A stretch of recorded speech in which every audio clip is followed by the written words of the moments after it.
la chaîne de Yoga Alignement, le podcast qui saura te parler yoga, développement personnel et méditation. Chaque semaine, retrouvez-moi pour avoir des réponses à vos questions et savoir comment vous aligner jour après jour. Renouez avec l'estime de vous-même, apprenez à vous connecter ou reconnecter. Ancrez-vous à chaque instant et laissez-vous guider par votre cœur et vos intuitions. Si vous souhaitez soutenir ce podcast, partagez-le et vous pouvez lui mettre la note de 5 étoiles sur iTunes. Sinon, retrouvez-moi également sur Instagram à tropical-vinyasa yoga.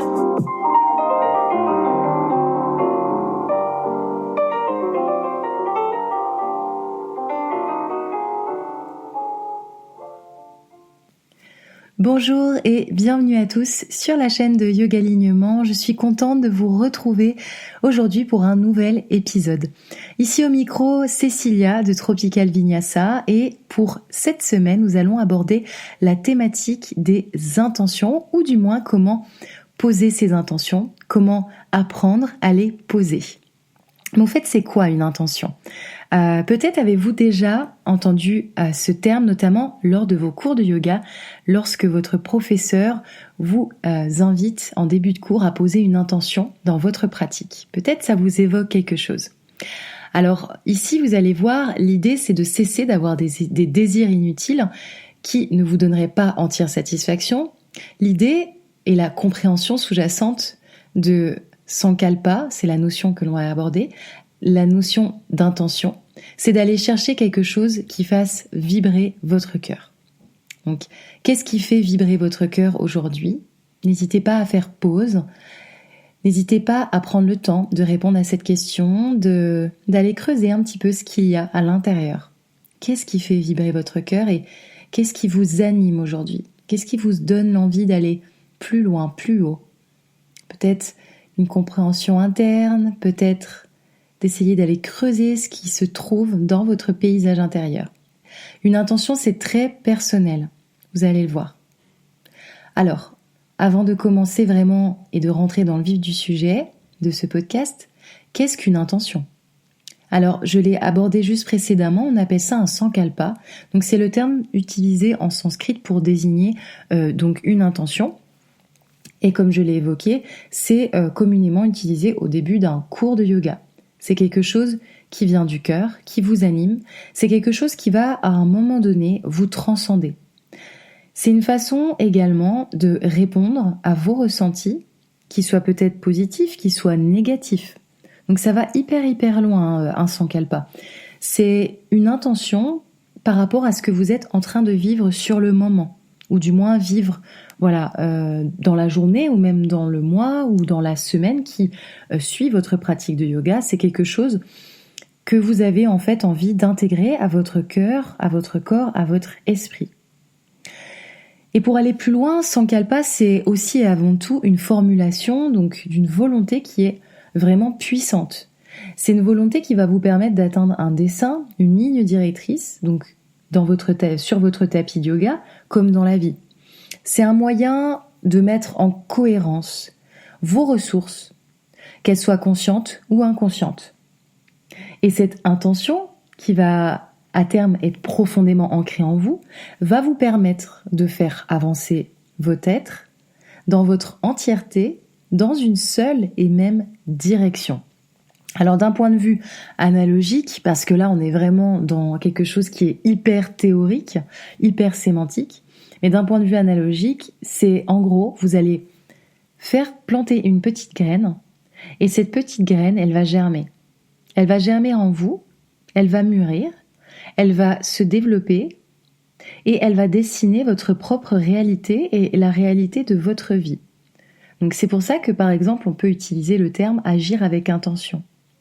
C'est pas l'intention, de faire quelque chose de bien envers quelqu'un, même si ça peut l'être bien évidemment, mais agir avec intention, c'est répondre à ce qui se passe à l'intérieur et ce qui est ancré en vous va vous permettre d'avancer, va vous permettre de mettre en cohérence vos ressources, vos volontés. C'est accomplir votre destinée, accomplir votre dessein. Encore une fois, sur le mat de yoga, comme dans vos vies, au quotidien. Alors former une intention, c'est très personnel comme je vous l'ai indiqué précédemment. Pour autant, il y a un petit peu certaines choses à mettre en exergue, à mettre en lumière pour essayer d'émettre une intention peut-être de la meilleure façon qui soit dans votre pratique, comme encore une fois au sein de votre vie quotidienne. Dans un premier lieu, l'intention, c'est apprendre avant toute chose à se détacher de la performance. En clair, l'idée d'intention, c'est de se détacher pour autant du concept d'objectif, de but. Agir avec intention. C'est très lié aussi au karma yoga finalement. Ce qui compte, c'est le chemin, peu importe en fait les conséquences et peu importe en fait les ressources que nous avons mis. Ce qui compte, c'est le chemin. C'est se détacher en fait de l'objectif, du but. Alors pour quelle raison me direz-vous ? Parce que en fait, si on agit juste avec l'idée qu'un but doit être atteint, un objectif doit être atteint, eh bien on va toujours avoir une pression qui est liée à la performance. Toute notre vie, on est déjà conditionné à cette performance. Donc peut-être vous en faites l'expérience, que ce soit au travail, que ce soit à l'école, que ce soit dans vos études. Et le besoin de se sentir meilleur par rapport aux autres, malheureusement, c'est vrai qu'assez souvent on se rend compte que c'est une façon d'en tirer de la reconnaissance. Mais pourquoi faire ? De cette façon, on se sent pas complètement soi-même parce qu'on va essayer de se dépasser, mais de se dépasser pourquoi ? De se dépasser pour se faire plaisir à soi-même ou alors faire plaisir aux autres, ou se faire plaisir pour rentrer dans des cases, ou alors peut-être pour satisfaire quelque chose qui vous fait plaisir peut-être, le fait d'être bien vu, le fait de donner satisfaction, le fait d'être reconnu dans quelque chose, dans ses études, dans sa profession, etc. Pour autant, cette reconnaissance ou cette volonté d'en tirer reconnaissance, ça va faire qu'on n'est pas complètement soi-même en fait, qu'on va pas nécessairement faire les choses avec intention ou faire les choses pour répondre à ce que notre cœur nous dit de faire. Alors, si seulement pour cette fois vous aviez pas d'objectif à atteindre, mais seulement des intentions, si seulement lorsque vous posez une intention, vous le faites avec présence et conscience.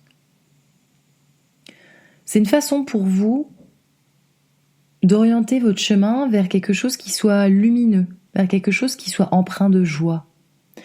Et chaque pensée, chaque intention que vous dressez lors du début d'une séance, par exemple, eh bien encore une fois, c'est le miroir de votre destin. C'est le miroir de ce qui va guider pleinement votre vie. Encore une fois, en essayant le plus possible de s'éloigner de ce concept d'objectif. Et vous allez vous rendre compte que lorsque vous posez une intention, sans objectif, sans arrière-pensée, sans en fait rien attendre en retour, si j'ose dire, et encore une fois, ça rejoint la notion de karma yoga, eh bien vous allez vous rendre compte que l'univers va toujours savoir y répondre, quoi qu'il en soit. C'est un petit peu comme la loi de l'attraction. Demandez, vous recevrez.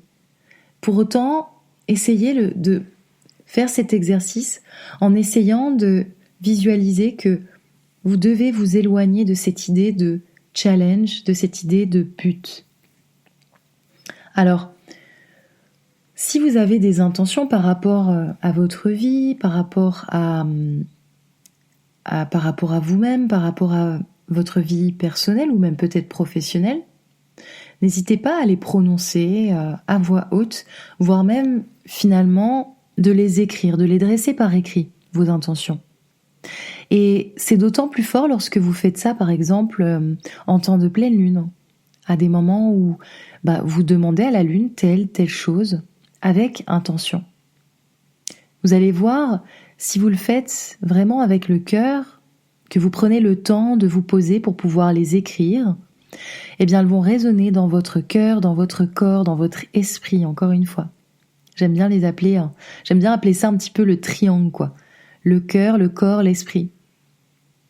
Et autant que faire se peut, essayez de ne jamais perdre de vue qu'il faut que ces intentions soient pleinement connectées à vous. pleinement ancrées à vous. Et ces vibrations, eh bien, elles vont prendre de l'ampleur. Elles vont prendre de l'ampleur, elles vont jamais cesser, et ces vibrations infinies, auxquelles l'univers saura y répondre, eh bien, elles ne vont pas cesser en fait de grandir. Alors, si le concept d'intention encore aujourd'hui vous paraît comme quelque chose de ne pas complètement familier, eh bien, vous allez vous apercevoir que si vous commencez cet exercice aujourd'hui, plus vous allez le faire, plus vous allez vous rendre compte de ses bienfaits, et plus vous allez aller loin, plus vos intentions, en fait, elles vont vraiment vous guider jour après jour, heure après heure, dans tout ce que vous faites, dans tout ce que vous entreprenez finalement. Et encore une fois, pour revenir à ce que j'ai dit au départ, une intention, c'est un petit peu comme une graine que l'on plante et qui va germer en nous. Eh bien, justement, pour reprendre un petit peu d'un point de vue analogique, qu'est-ce que c'est qu'une intention ? Ça va être comme une fleur. Et plus vous allez l'arroser, plus vous allez lui donner de la lumière, plus elle poussera, plus elle grandira, sans cesse. Alors, afin de bien cultiver justement vos intentions, écrivez-les. Alors, je vous demande pas, comme à la limite entretenir un cahier de gratitude, je vous demanderai pas de les écrire tous les jours, mais écrivez en fait lorsque vous avez des intentions qui vous passent par la tête.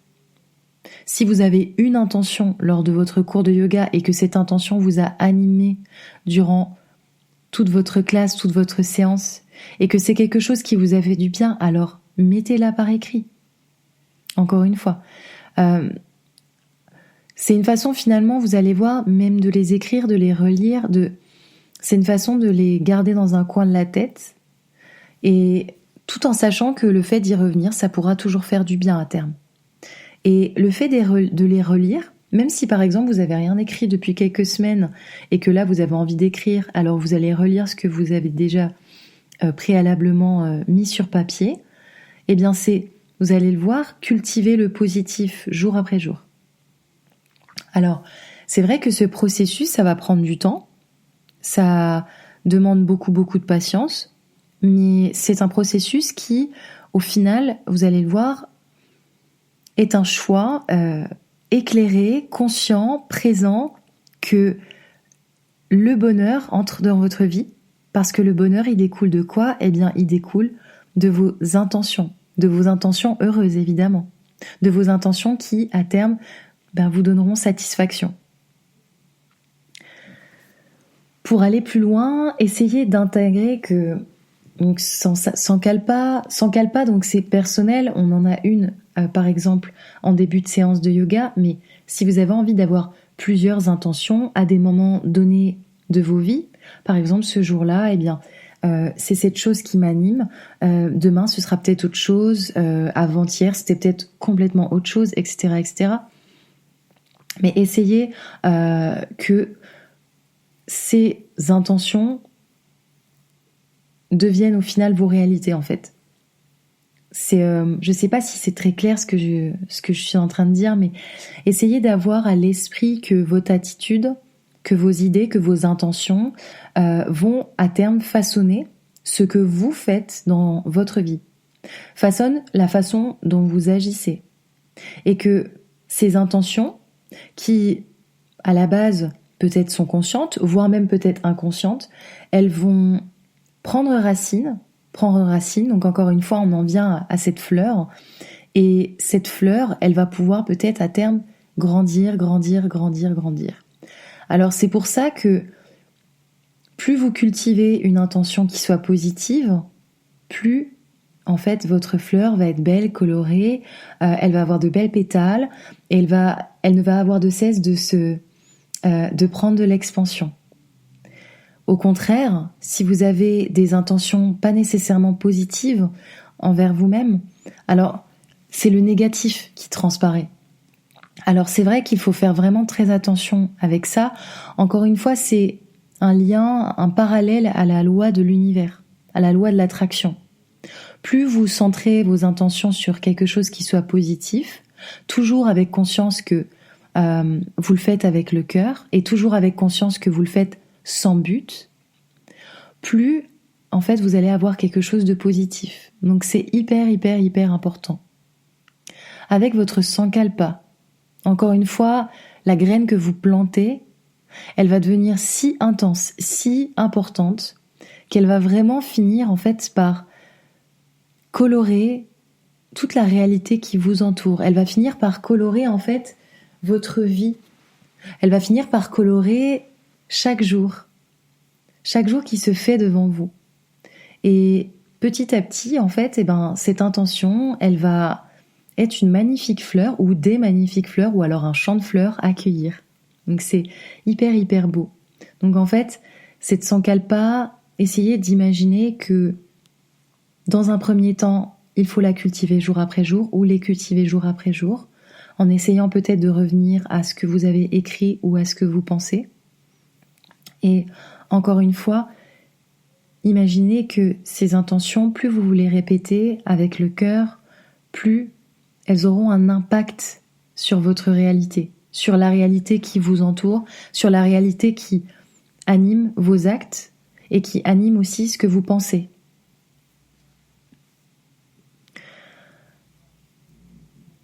Comment cultiver vos intentions et comment les ancrer à vos vies? Alors, vous n'allez pas être surpris de ce que je vais vous dire ici et maintenant, mais évidemment, c'est le yoga. C'est le yoga et ça peut être la méditation aussi, par exemple. Peut-être déjà vous avez eu des bénéfices par rapport à votre pratique et peut-être vous en avez déjà fait l'expérience. Et la méditation et le yoga vous aident à ancrer fermement une des intentions. Et chaque jour, vous avez des intentions qui sont différentes. Et voyez un petit peu comme l'intention comme une mélodie qui va sillonner avec vous. Une mélodie qui va vous montrer qu'il y a des hauts, qu'il y a des bas. Mais cette mélodie, elle va surtout vous forger à croire que le bonheur est aussi à portée de main et que malgré des bas, de temps en temps, le fait de faire preuve de résilience, va vous faire revenir toujours à votre intention. Parce que votre intention, ce sera toujours votre capacité à croire que, vous pouvez aller loin avec votre corps, votre cœur, votre tête, et que, encore une fois, cette intention va vous permettre tout simplement de dresser votre destinée. Dresser votre destinée de façon désintéressée, mais toujours avec l'idée que vous pourrez aller plus loin. Alors, essayez peut-être de faire l'exercice de cultiver jour après jour vos intentions. Donc, encore une fois, peut-être en devant écrire ce qui vous anime, sans nécessairement faire des pavés. Ça peut être un mot, ça peut être une simple phrase. Mais essayez chaque jour de méditer sur vos intentions, peut-être en les portant par écrit. Et pour aller plus loin, pratiquez, méditez sur vos intentions. Par exemple, ce peut être un mot, je vous dis quelque chose de tout bête. Votre mot, c'est confiance. Confiance. Et vu qu'aujourd'hui, par exemple, votre intention se sera basée sur le mot confiance, vous allez méditer sur votre confiance, la confiance en vous, sur la confiance en autrui également peut-être, et essayez de cultiver en fait telle une petite fleur, avec intention, la portée de ce mot. Et la récurrence, vous allez le voir, est la clé de l'ancrage et de la méditation sur un mot ou sur un terme. Et cet ancrage, ça va être le secret d'une vie alignée à ses intentions.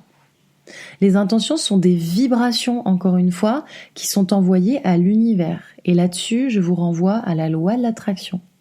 Alors, plus vous allez cultiver vos intentions, plus elles vont porter leurs fruits.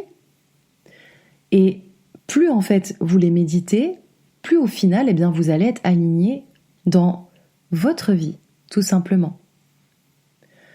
Alors, si vous y parvenez pas, c'est pas grave en soi. Encore une fois, c'est un exercice qui demande courage, qui demande patience.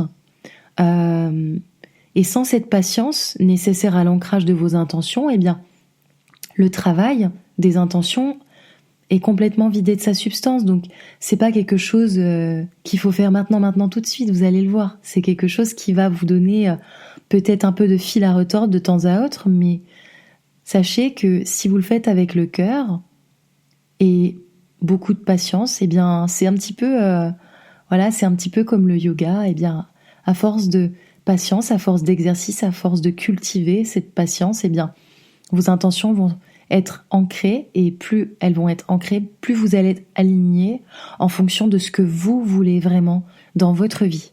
Voilà. Encore une fois, tout est question de chemin ici. C'est un petit peu le mantra de ce podcast, parce que c'est vrai que j'emploie énormément ce terme de chemin, de voyage, et pas de destination ici. Dans l'idée d'intention et d'agir en conformité avec ses intentions et en conformité avec ce que l'on veut dans la vie, l'idée c'est pas de suivre un objectif, parce que l'objectif nous met une pression qui n'est pas nécessaire. Alors que dans nos intentions, eh bien si à un moment donné, eh bien il y a peut-être un échec, qu'on n'a pas complètement suivi ce qu'on voulait vraiment faire avec le cœur ou le corps ou l'esprit, eh bien c'est pas grave. C'est pas grave, il n'y a pas de pression. On tourne une page, on en réouvre une nouvelle. Ici, il faut vraiment que vous ayez à l'image que vos intentions ne sont pas des challenges et ne sont pas des buts. Voilà, j'en ai fini pour ce podcast qui, me semble-t-il, est plus court qu'à son habitude. J'avais pas envie nécessairement pour le coup de rentrer dans le détail avec ses intentions, mais c'est vrai que ça peut être un début de sujet pour d'autres podcasts. Ça peut être très très intéressant. En tout cas, n'hésitez pas à me faire un retour. Encore une fois, ça peut être vraiment constructif pour la suite. Et ça peut aussi joindre avec certitude un podcast, par exemple, sur le fait de faire du yoga avec intention, faire les choses avec intention, travailler avec intention, guider et leader sa vie avec intention, agir en conscience avec autrui et avec intention, etc., etc.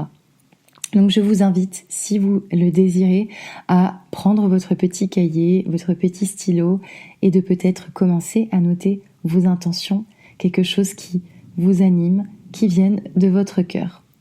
Voilà, j'en ai terminé pour ce podcast. N'oubliez pas, si vous voulez retrouver les fiches à télécharger de ce podcast, elles sont disponibles sur mon site internet, donc www.tropicalvinyasa-yoganis.com. Je vous dis à très bientôt pour un nouveau podcast. Namasté.